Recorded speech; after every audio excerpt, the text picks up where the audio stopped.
Los estudios de casos y controles. Quizás este es uno de los estudios epidemiológicos de los analíticos más fáciles de hacer, ya que los estudios de corte, como lo vamos a ver posteriormente, son demasiado costosos y se necesita mucho tiempo.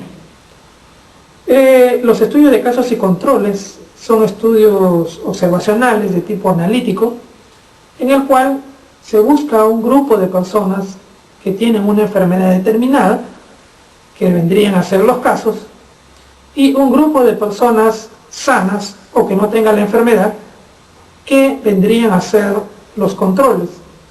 Luego, en ambos grupos se investiga hacia atrás, hacia qué factores estuvieron expuestos, y se comparan estas exposiciones. Los estudios de casos y controles hay varios tipos. Pueden ser casos y controles no pareados, que es el diseño más utilizado, casos y controles pareados, casos y controles anidados en una corte y casos cohorte. Son los 4 tipos de estudios de casos y controles. ¿Cuáles son las características de este diseño? Primero se inicia identificando quiénes son los casos y quiénes son los controles. Se utiliza o se puede utilizar casos incidentes o casos prevalentes. Los casos incidentes son casos recién diagnosticados, son casos nuevos. Los casos prevalentes son casos antiguos. Se prefiere utilizar casos incidentes. Por definición, los estudios de casos y controles son de tipo retrospectivos. Sin embargo, en los estudios de casos y controles anidados en una corte, es un diseño de tipo prospectivo.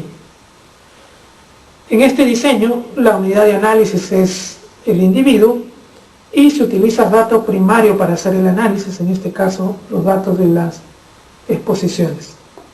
En un estudio de casos y controles, lo más difícil es tratar de identificar quién o quiénes van a ser los controles.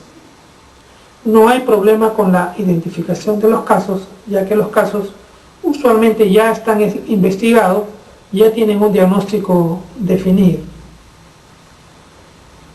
¿Cuáles son los principios para seleccionar los controles? Primero, los controles deben de seleccionarse a partir de la población de la cual se ha seleccionado a los casos.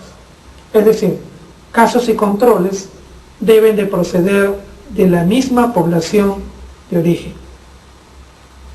Los controles deben de seleccionarse independientemente de su exposición, excepto en los estudios de casos y controles apareados o emparejados. Solo en estos casos, los controles deben de seleccionarse dependiendo de la variable que ha sido apareada. El periodo durante el cual un sujeto podría ser elegido como control debe ser el mismo que el periodo durante el cual ese sujeto, si tuviera la enfermedad, sería un caso de estudio. Es decir, los controles deben ser seleccionados no solamente de la misma población, sino también durante el mismo periodo de tiempo en el cual se ha seleccionado los casos. ¿Cuáles son las ventajas de los estudios de casos y controles? Es útil para investigar enfermedades raras o de larga latencia. Esta es una de las principales ventajas. En el caso de las enfermedades raras, los otros tipos de diseños es un poco complicado, ya que si la tasa de prevalencia o de incidencia es bastante baja, supongamos que sea 1 en 1000, vamos a necesitar una población de 10.000 para encontrar 10 casos o 30.000 para encontrar 30 casos. En esta situación es preferible utilizar este diseño de casos y controles, en el cual se va a seleccionar solamente los casos de esta enfermedad rara y luego se van a seleccionar los controles respectivos. Requiere menos tiempo y dinero en relación a un estudio de corte. Los estudios de casos y controles, cuando se utiliza, por ejemplo, durante un brote de una enfermedad, los resultados se obtienen rápidamente. Usualmente el mismo día o al día siguiente es necesario tener los resultados por la gran presión que existe. Presión de la población, presión política, presión de nuestros jefes, etc. Entonces, en estos casos, por ejemplo, los estudios de casos y controles se pueden realizar en 1 o 2 días y se tiene que tener los resultados. Y eso es posible hacerlo. Requiere menos sujetos comparado con los estudios de cohorte. En la situación de brotes, usualmente, si no son muchos casos, se enrola a todos los casos que se han presentado. Y puede ser que el número de casos sean 10, 15, 20 o 30 casos. No es necesario tener un número de casos grande. A veces se coge o se enrolan todos los casos que se han presentado durante un brote.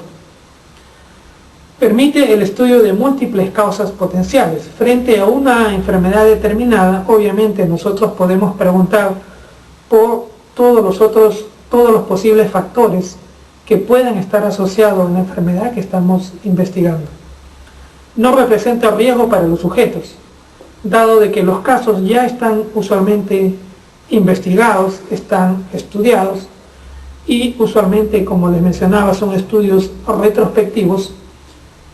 Lo que hacemos es revisar o investigar la historia clínica y coger los datos que existen en la historia.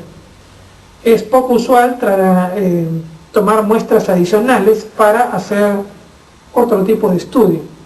Usualmente se toman los resultados que ya están en la historia clínica. Por lo tanto, no es necesario hacer un examen adicional a los casos. Estima cercanamente el riesgo relativo verdadero, y ese es el objetivo de estimar los odds ratio, ¿no? El odds ratio es una aproximación al riesgo relativo verdadero. ¿Cuáles son las desventajas?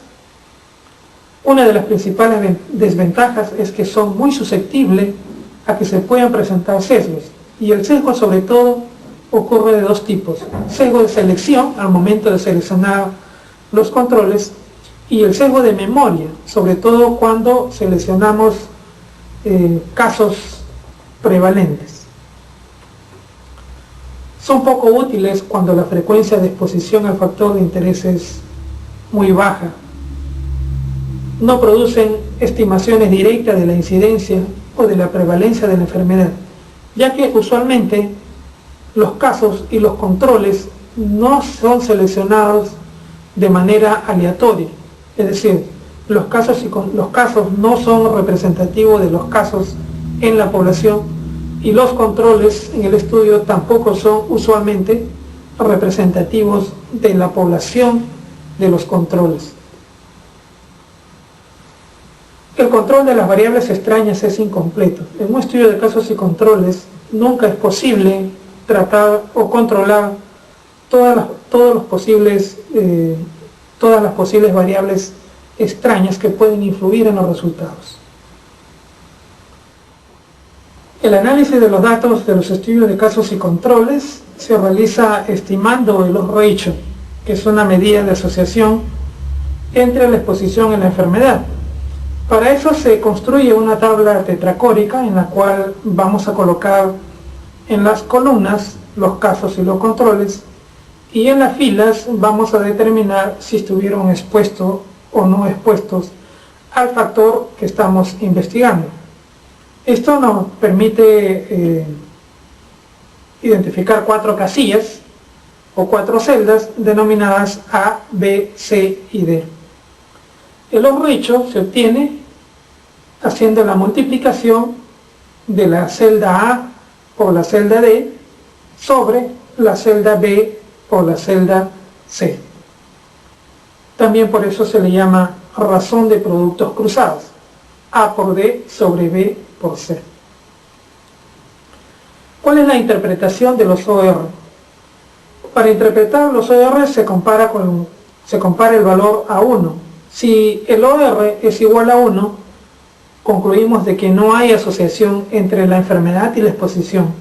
Si el OR es mayor de 1, hay una asociación entre la enfermedad y la exposición, y si es menor de 1 hay una asociación negativa. En este caso se le considera como un factor protector entre la enfermedad y la exposición. No hay un acuerdo entre todos para poder determinar entre qué valores podemos considerar si existe una asociación débil, moderada o fuerte. Sin embargo, esta es una aproximación, podemos utilizar esta escala. Si el OR o el riesgo relativo, para ambos es válida esta escala, está entre 1 y 1.2, decimos de que no hay ninguna asociación. Si está entre 1.2 y 1.5 es débil.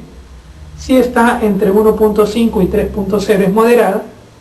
Y si está entre 3 y 10 decimos que es fuerte. Cuando el OR o el RR tiene un valor menor de 1, si está entre 0.83 y 1 no hay asociación, entre 0.67 y 0.83 hay una asociación débil, entre 0.33 y 0.67 hay una asociación moderada, entre 0.10 y 0.33 hay una asociación fuerte. Si es menor de 0.01 o mayor de 10, decimos de que se aproxima al infinito. Entonces, esta es una escala que podemos utilizar para poder determinar si la fuerza de asociación es débil, moderada o fuerte. Sin embargo, para poder decir que hay una asociación, tenemos que determinar de todas maneras los intervalos de confianza, tanto del riesgo relativo y de los ratios. Para que exista asociación, el riesgo relativo o el OR, su intervalo de confianza, no debe de incluir el valor de 1.